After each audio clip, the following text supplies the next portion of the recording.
Hi friends, நான் உங்களுடைய ஸ்ரீ பேசுகிறேன். இன்றைக்கி அரைக்கீரை பொரியல் தான் பண்ண போகிறோம். அதுக்கு வெங்காயம் 5 சின்ன சின்னதாக கட் பண்ணியிருக்கேன். பூண்டு, முழு பூண்டு 2 உரிச்சு வச்சுருக்கேன். 5 காஞ்சி மிளகாய் எடுத்திருக்கேன். இப்போ அரைக்கீரை நல்லா கிள்ளி நல்லா 3 தடவை வாஷ் பண்ணி அந்த மண்ணெல்லாம் போகிற அளவுக்கு எடுத்து வடிகட்டி வச்சுருக்கோம். பாருங்கள், சூப்பராக ரெடியாக இருக்குது.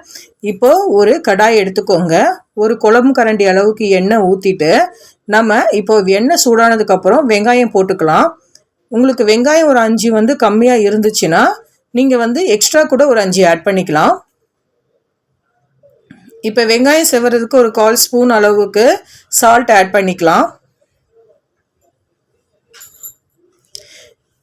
இப்போ இது செவரும் பொழுதே நம்ம பூண்டு போட்டுடலாம். இப்போ ரெண்டுமே மிக்ஸ் பண்ணும் பொழுதே காஞ்சி மிளகாய் 5 கிள்ளி போட்டுடலாம். நம்ம இப்போ நல்லா இது செவந்ததுக்கு அப்புறம் தான் நம்ம இந்த அரைக்கீரை எடுத்து நம்ம போட போகிறோம். இப்போ நல்லா இந்த மாதிரி மிக்ஸ் பண்ணிக்கோங்க. இந்த அரைக்கீரை உடம்புக்கு ரொம்ப ரொம்ப மருத்துவ குணங்கள் நிறைஞ்ச ஒரு கீரை தான் இந்த அரைக்கீரை. இந்த அரைக்கீரை பார்த்திங்கன்னா நிறைய வியாதிகளை குணப்படுத்துறது கண்டுபிடிச்சிருக்காங்க. இப்போ பாருங்கள், வெங்காயம் நல்லா செவந்துருச்சு. இப்போது கீரையை 1 by 1 போட்டுடலாம். கீரையில் காம்பில் நிறைய ஸ்ட்ரென்த் இருக்கிறதுனால காம்பு அதிகமாக போட்டிருக்காங்க. இப்போ நல்லா அந்த கீரை சுருங்கின பிறகு நம்ம மற்ற கீரையும் போட்டுடலாம். மொத்தமாக போட்டால் நம்ம கிண்டுறதுக்கு கொஞ்சம் சிரமமாக இருக்கும். அதுக்காக கொஞ்சம் வதங்கினதுக்கப்புறம் அது போட்டோன்னே கொஞ்ச நேரத்துலேயே வதங்கிடும். இப்போ காம்பு நம்ம பெருசாக போடுறதுக்கு காரணம் அப்பா போட சொன்னதுனால போட்டிருக்கோம். நீங்கள் கட் பண்ணி சின்ன சின்னதாக கூட போட்டுக்கலாம். காம்பில் நிறைய ஸ்ட்ரென்த் இருக்கிறதுனால நம்ம போட்டிருக்கோம். இந்த அரைக்கீரையில் பார்த்தீங்கன்னா வெங்காயம் நெய்யில் போட்டு கடைஞ்சி சாப்பிட்டோன்னா உடம்புல இருக்கிற ரத்த சோகைலாம் நீங்கி நம்ம பாடியில் புதிய ரத்தம் ஜென்ரேட் ஆகிடும். ரத்தத்தில் புதிய தாது அணுக்களை உற்பத்தி செய்கிறதுக்கு இந்த கீரை ரொம்பவே உதவியாக இருக்குது. நமக்கு இயற்கையாகவே ஏதாவது ஒரு வியாதி வந்துருச்சுன்னா உடம்பு ரொம்பவே மெலிஞ்சிருவாங்க சிலர்த்தவங்கலாம். அவங்களாம் இந்த அரைக்கீரையை சமைச்சு சாப்பிட்டோன்னா உடம்பு பழையபடியே அவங்க வந்துடுவாங்க. உடம்பும் ரொம்ப பலமாகவும் இருப்பாங்க. இந்த கீரையை நெய்யோட நம்ம உணவில் சமைச்சு சாப்பிட்டோம்னா சீக்கிரத்திலே அவங்க இழந்த எடையை அவங்க மீட்டு கொண்டு வந்துடலாம். அதிக பலத்தையும் அவங்களால பெற முடியும். சிலர்த்தவங்களுடைய உடம்புல பார்த்தீங்கன்னா வாயு ரொம்ப அதிகமாக இருக்கும். ரத்தத்தோடு சிலர்த்தவங்க கலந்துடும். அதுக்கு எந்த வைத்தியம், எந்த டேப்லெட்டு எங்கே போனாலுமே குணமாகாது. வாயு ரொம்ப தொடர்ச்சியாக இருக்கும். அதுக்கு அவங்க இந்த கீரையை நம்ம வெள்ளை பூண்டு பெருங்காயம் சேர்த்து கடைஞ்சி சாப்பிட்டோன்னா ரத்தத்தில் இருக்கிற வாயு தனியாக பிரிஞ்சு நமக்கு வாயு தொல்லையே இருக்காது. அந்தளவுக்கு ஒரு மருத்துவ பெனிஃபிட் உள்ள இந்த அரைக்கீரையை நம்ம சமைச்சு சாப்பிட்டோன்னா உடலும் ரொம்ப பலமாக இருக்கும்.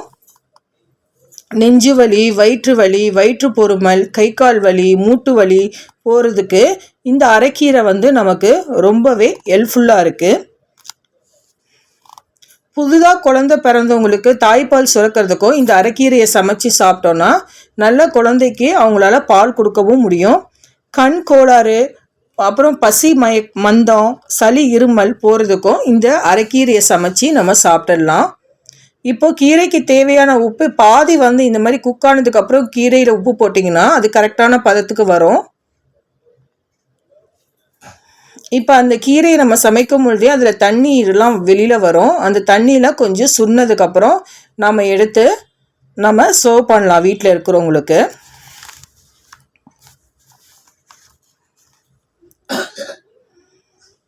புதிதாக திருமணமானவங்களுக்கும் இந்த அரைக்கீரை சமைச்சு சாப்பிட்டோன்னா உடல் பலம் பெற்று அவங்க குடும்ப வாழ்க்கையும் சந்தோஷமாக அவங்க ட்ராவல் பண்ணுவாங்க.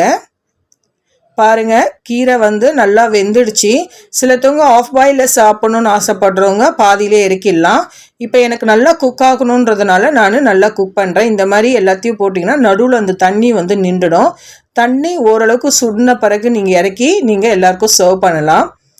இந்த தண்ணியிலேயே சுடசோறில் பிசைஞ்சு குழந்தைங்களுக்கும் கொடுத்தா அவங்களும் வந்து நல்லா விரும்பி சாப்பிடுவாங்க. காரம் கொஞ்சமாக போட்டுக்கனால நம்ம குழந்தைங்களுக்கும் கொடுக்கலாம். இது தாராளமாக அவங்களுக்குமே உடம்பு வந்து ரொம்ப ஸ்ட்ரென்த்தாக கிடைக்கும் நமக்கு. பாருங்க நல்லா சுண்டிடுச்சு. இப்போ எனக்கு ஓரளவுக்கு கிரேவியாக இருக்கும் பொழுதே வேணுன்றதுனால நான் அப்படியே கீரை எடுத்து வீட்டில் இருக்கவங்களுக்கு சர்வ் பண்ணிடலாம். சுட சாதத்துக்கு இந்த காரக்குழம்பு, இந்த மீன் குழம்பு அதுக்கெல்லாம் கீரை வந்து சமைச்சு சாப்பிட்டுக்கலாம். இப்போ நம்ம வந்து ஃப்ரைட் ரைஸ் அந்த மாதிரி இருக்கும் இல்லைங்களா, லெமன் ரைஸ், அந்த மாதிரி புளி சாதம், அந்த மாதிரி வெரைட்டி ரைஸ்க்கெல்லாம் நம்ம யூஸ் பண்ணிக்கலாம். இப்போ வந்து நம்ம வந்து முட்டை தொக்குக்கு தான் இந்த கீரை போட்டு சமைச்சு சாப்பிட்ருக்கோம். சூப்பரான ரெசிபி, நீங்கள் மறக்காமல் ட்ரை பண்ணுங்கள். இந்த ரெசிபி உங்களுக்கு பிடிச்சிருந்தா நம்ம சேனலில் ஷேர் பண்ணுங்கள், கமெண்ட் பண்ணுங்கள், சப்ஸ்கிரைப் பண்ணிவிடுங்க. பாய். ஷேர் பண்ணுங்கள், கமெண்ட் பண்ணுங்கள். நம்ம சேனலில் மறக்காமல் சப்ஸ்கிரைப் பண்ணுங்க. பாய். See you.